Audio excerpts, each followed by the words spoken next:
Vriende, baie welkom by 2025 se oujaarsdiens. Waar ook al jy vanaf vanaand inskakel, mag jy God se nabyheid beleef en mag jy ervaar hoe Christus ook sy geskenke vanaand vir jou kom gee. Sy geskenk van hoop, van vrede, van vreugde en van liefde. Ek gaan vir ons die Christuskers aansteek, wat ons daarin herinner dat die lig in die duisternis skyn. En die duisternis kon en kan dit nie uitdoof nie. Kom ons maak ons oë toe en dan bid ons saam.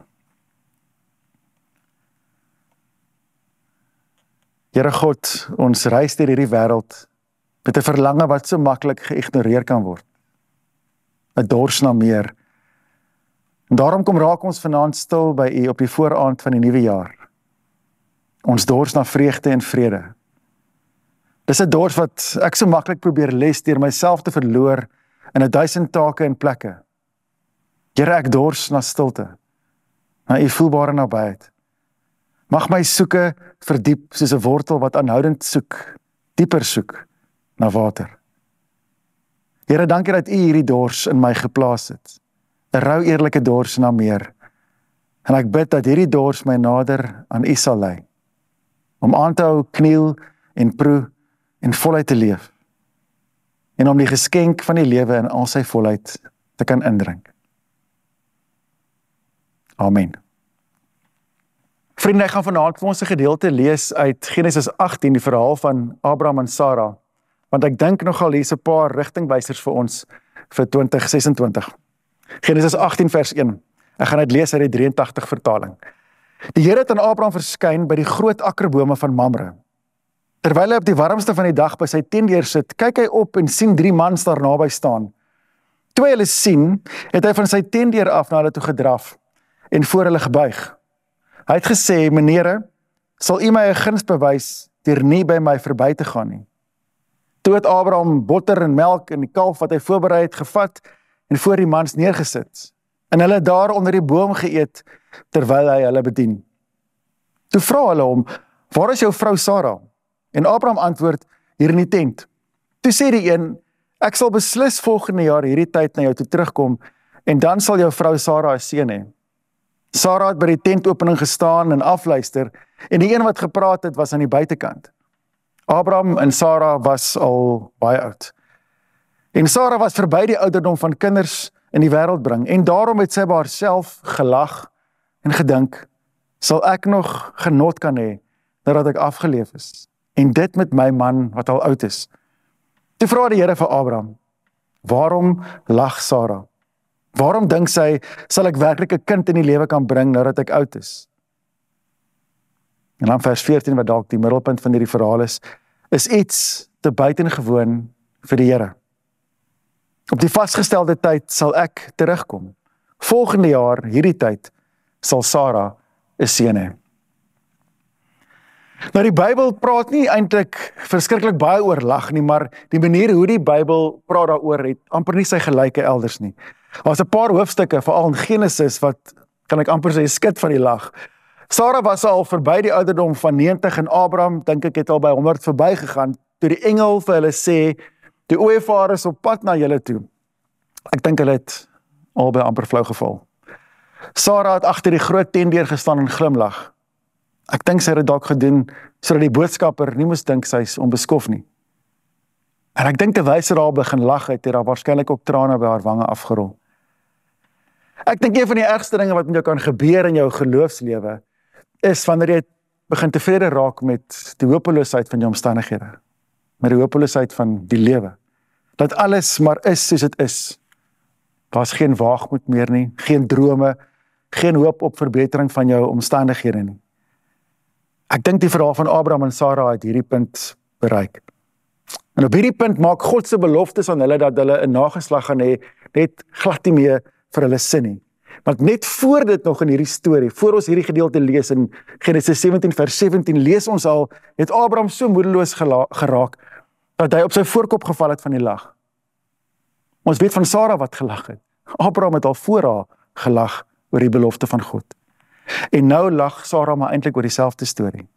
Vir hulle was die deur na die toekoms toe. Nou, lag word in die Bybel en in ons wêreld met allerlei dinge gemeng. Ons sê mos gereeld vir mekaar in Suid-Afrika, humor is wat dit vir ons help om dinge maklik te maak, veral die moeilike goed in ons land. Ons spot met humor, ons vertel goeie grappe, ons lag as mense gly op piesangskille. Ek weet, ek is iemand wat altyd gereeld op die verkeerde tyd lag, is vir my nogal snaaks. As mense val, ek vra dan gewoonlik eers vir hulle okay is. Maar daar's ook tye wanneer ons eerder lag, omdat lag beter is as om te huil. Dink aan kere wat die vuil dronklaap by jou verbystap, en jy eintlik maar saggies na binne huil, maar ook dan maar lag, om dit te verbloem. Of ek dink aan die tye wat jy gaan lag, terwyl jy huil, soos wanneer Charlie Chaplin sy skoen kook, omdat hy so honger is, hy het niks om te eet nie. Die lewe het ook harde houe uitgedeel na Abraham en Sarah. En daar was nog baie aan die kom, wat jy later sal lees, as jy aanhou lees in hierdie verhaal in Genesis. Maar die oomblik toe hulle hoor, dat hulle pensioen gaan moet gebruik, om 'n babakamer aan te bou, was die rede vir hulle lag, nie dat hulle wilde drome wild was nie, maar dat dit nie halfpad wild genoeg was nie. En toe die baba uiteindelik gebore is, het hulle die kind Lag genoem. Want ek dink, dis die enigste gepaste naam wat hulle die kind kon gee. Die naam Isak, die seun, sy naam beteken in Hebreëus lag. Hulle lag omdat hulle weet, dis net 'n dwaas wat sal glo dat sy vrou wat met een voet naby aan die graf staan, binnekort met haar voet in die kraam sal gaan staan. Hulle lag want dit lyk vir hulle of God glo dit gaan waar word. Hulle lag want hulle glo ook dit is al waar. Want as dit op een of ander wyse tog waar is, gaan hulle regtig 'n rede hê om te lag. Ek dink geloof is om te lag vir die beloftes van 'n kind met die naam Lag. Nou, die kernboodskap van die Bybel, van die goeie nuus, is dat God ons binnendring met nuwe lewe. Maar die plek waar dit gebeur, is in die meeste van die gevalle die alledaagse van die lewe. Soos 'n God wat gebore word in 'n stal. Hierdie buitengewone gebeure speel die heeltyd, elke dag voor ons af. In die persoon van ons kinders, van ons man, van ons vrou, van ons vriende, vreemdelinge. Die wonderwerk van die lewe is die persoon wat vir jou terugkyk in die spieël.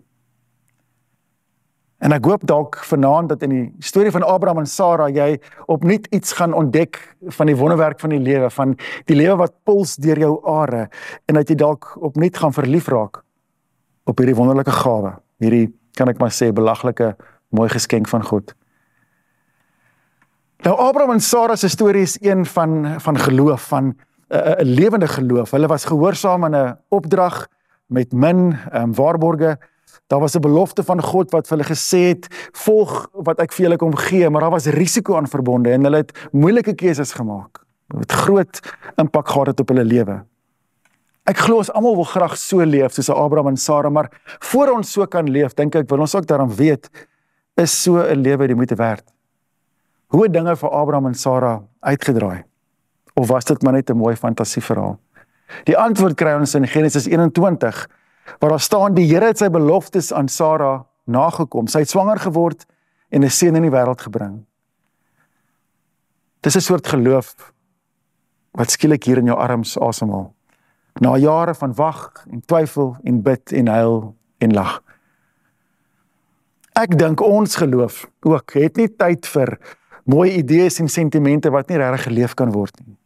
Kyk, jy kan 'n geloof ontwikkel met pragtige beloftes en mooi sê goed, en jy kan dit koop vir R50 by die meeste boekwinkels. Ons lewe en ons wêreld is vol daarvan, maar wat meeste van ons wil weet is, gebeur dit? En kan dit met my gebeur? En lewe dit? En ek dink ons moet hierdie soort praktiese vrae vra met 'n tipe hardkoppigheid wanneer dit gaan oor God en geloof. Ek dink nie ons moet geduld hê met waarhede wat nie geleef kan word elke dag nie. Want oral in die Bybel word ons aandag aan mekaar teruggebring na die kerngedagte, God is 'n persoon. En God skep, maak persone soos ek en jy, soos Abraham en Sarah, soos Maria en Josef. God doen nie primêr sy werk deur nasies en weermagte en laboratoriums nie. Hy doen dit deur persone met name. En God verskyn nie in die vorm van 'n vae idee en 'n filosofie nie. God verskyn in die doodloopstraat van Abraham en Sarah se lewe in die vorm van 'n kind met die naam lag, Isak. Nou, Reinhold Niebuhr beskryf dat humor en geloof stap hand aan hand, bedoelende dieselfde kapasiteit wat dit vir ons moontlik maak om te lag vir 'n arrogante of 'n vroeë man wat op piesangskil gly, maak dit vir ons moontlik om te kan glo. Ons lag vir ander se vernedering, omdat ons onsself daarin sien. Ne? Dit help ons om anders te kyk na ons eie lewe, om bewus te raak van ons eie arrogansie en ons egos.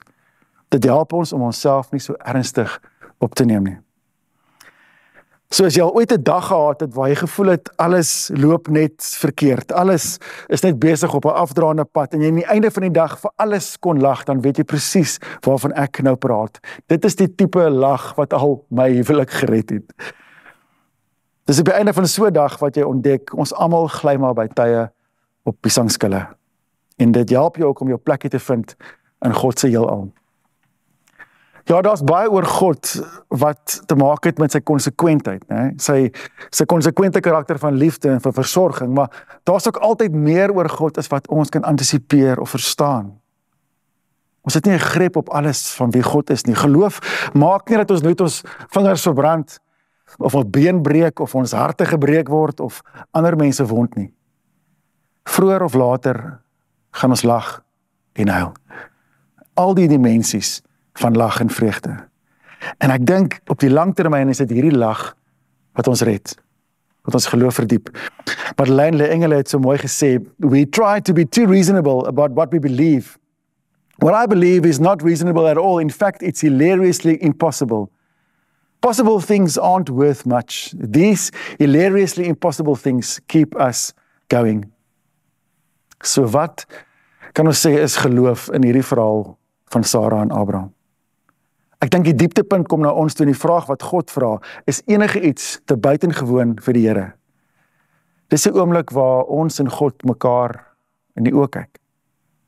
Die vraag waar ons almal wonder, en die Here wat dan nog 'n vraag vra en sê, hoekom lag Sara?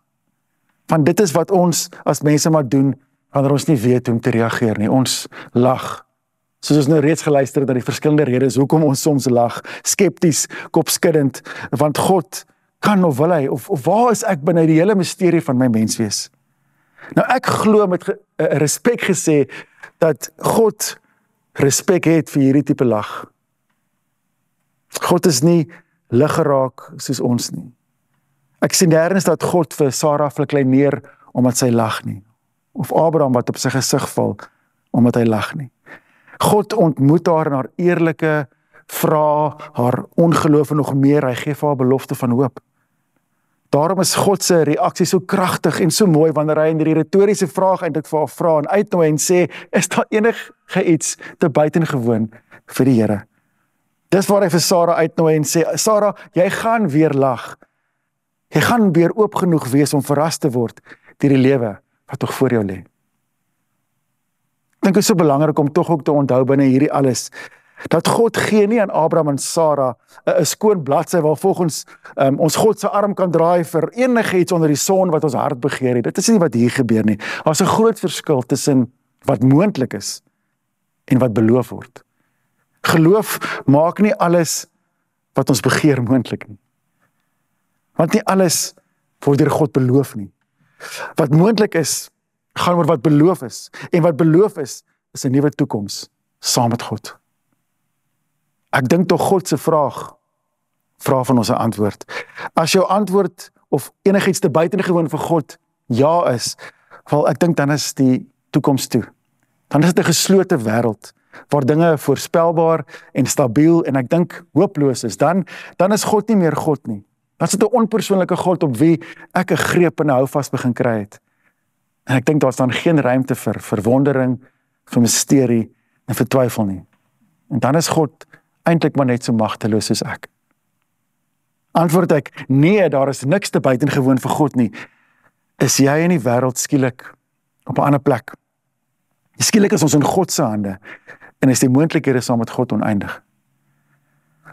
Maar ek dink dit moet ook vir ons 'n waarskuwing wees en ek sê dit vanaand kliphard vir myself. So lewe saam met God moet jy jou sitplekgordel maar vasmaak. Jy moet gereed wees om wakker geskit te word uit jou vervelige, voorspelbare, soms hooplose lewe.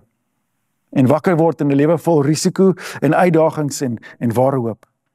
Dis 'n geloofslewe wat werklik is, wat ook by die werklikhede van die lewe rekening hou. Dis 'n geloofslewe wat ek ook die donker kante van die wêreld kan vashou, waar daar ruimte is vir tragedie en vir trauma.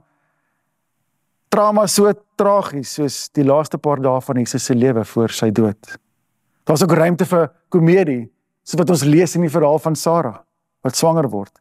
En daar's ook ruimte vir fantasie. As die storie van Jesus enige belofte inhou, dan is hierdie goeie nuus die beste wat daar ooit is. En dan is die einde net te goed om nie waar te wees nie. Ek dink so geloof kan elke dag nuut begin saam met God.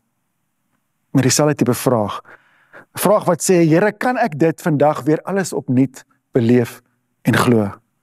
Of nog beter dalk, kan ek God vandag raak leef in hierdie wêreld? Mag ek sy skoonheid en sy gebrokenheid saam vashou? As jou antwoord altyd elke oggend 'n vinnige ja is, dan dink ek nie jy is eerlik nie. Ek dink so 5 uit die 10 keer, dalk nog minder, is jou antwoord nee, want ons nee is net so belangrik soos ons ja. Ons nee help ons om te onthou dat ons afhanklik is van God, dat ons moedeloos raak, dat ons menslik is. En dan die oggende wat jy regtig heelhartig kan ja sê, is die oggende wat jy waarskynlik ook 'n kol op jou maag gaan voel. En jy gaan dalk ook aan lag, want geloof is 'n verlange huis toe. Geloof is 'n knop in die keel. Geloof is nie waar ek 'n standpunt inneem en dit bravade die dag instap nie, maar dis 'n nuwe vertrekpunt elke dag. Waar ek sê, Here God, ek weet U gaan my vandag verras. Maak my oë oop om U te sien. Al is dit donker voor jou, weet jy in hierdie oomblikke ook, die donkerte is skielik nie meer so bedreigend nie. Want as die Here vir ons sê, die lig skyn in die duisternis, dan is hy eerlik oor sy belofte. En dan is daar genoeg vir ons om te kan sien vir die volgende tree. Met ander woorde, wanneer God se beloftes die hooftema in my lewe raak, dan kom daar 'n vrede oor my, waar ek weet selfs my ongeloof kan tog nie God se planne in die wiele ry nie. Kyk, so groot is ek en jy daarom nou nie. Want egte geloof is nie belaglik nie. Egte geloof is lagwekkend in die sin van lewensskepend. Dit maak nuwe moontlikhede oop. En dit gee ware lewensvreugde. My gebed vir ons vir 2026 is daarom dat ons elkeen 'n 100% houtverouderde geloofslag sal ontwikkel. Bedoelende soos die laggeleide wat ons hoor, wat uit Dawid bars wanneer hy voor die ark begin dans, spontaan. Waarvan die digter praat in Psalm 126, waar hy sê, toe die Here ons gered het, was dit vir ons soos 'n droom. Ons het gelag en gesing. Dis die lag tussen die lyne van Lukas 15, wanneer die verlore seun huis toe kom, en sy rasend bekommerde pa kry, en wanneer sy pa hom sien, kry hy amper 'n hartaanval van opgewondenheid, en hulle deernag 'n partytjie hou, om die vreugde te vier. Dit is, dink ek, wat die Here Jesus bedoel het, toe hy tussen die skare krepeles, en eensames, en weirdos, en verwerptes gestap het, en gesê het, geseënd is julle wat nou huil, want julle sal lag. Nee, daar's nie 'n gelaggery op elke bladsy van die Bybel nie. Maar ek dink lag is tog waaroor die goeie nuus van God gaan. My vraag vanaand aan jou, hoe hoor jy die belofteryke stem van God in jou lag en in jou huil? Elkeen van ons moet gaan sit in die spanningsveld van hierdie vraag en dit self beantwoord, saam daarmee op weg gaan. Die verhaal van Isak se geboorte is 'n belofte oor wat moontlik is. Dat ons 'n ander soort lewe kan leef as bloot die een wat gegee is aan ons op grond van ons biologie en ons omgewing. Daar is meer aan my en jou as ons gene, as ons prestasies, as ons IQ, as ons salaris. En ek en jy kan opnuut in 2026 kies hoe ons gaan deelneem aan God se wêreld en die vernuwing daarvan. Ons kan kies om lig en seën te bring met ons teenwoordigheid. Ons kan kies om vir ander mense die beste in ons te gee en nie die slegste nie. En ons kan oop wees om die beste van ander te ontvang en wanneer hulle vir ons hulle slegste gee, om hulle te vergewe. Dis die geloofswerklikhede, dis die geboortes en die wonderwerke wat vir ons wag in 2026 as volgelinge van Jesus Christus. Mag ons in die nuwe jaar saam met Sarah getuig. God het vir my 'n lag laat lag en elkeen wat dit hoor, sal saam met my lag. Amen. Kom ons maak ons oë toe en dan bid ons saam. Here, ek glo dat U hierdie dag gemaak het en dat dit goed is. En of ek nou met my kop omhoog of 'n bietjie mank loop, dat U liefde vir my die geboorteplek van vreugde en ware geluk is. Ek glo dat al is ek oud of jonk, al het ek min of baie, dat U Gees my elke dag kom nuut maak en my vul met die geskenk van lewe en oorvloed. Here, ek kom bely vanaand dat ek 2026 met oop oë wil tegemoet stap. En ek vertrou dat die Heilige Gees my sal vul met genoeg wysheid en onderskeiding vir hierdie pad. Dat U my sal lei om te weet waarin ek moet vashou en wat ek moet laat gaan. Here, ek bid opnuut vanaand, mag U meer word en ek minder. Amen. Mag ons 2026 tegemoet stap met vreugde. Mag die genade van ons Here Jesus Christus, die liefde van God ons Vader en die gemeenskap van die Heilige Gees met ons elkeen bly en wees. Amen.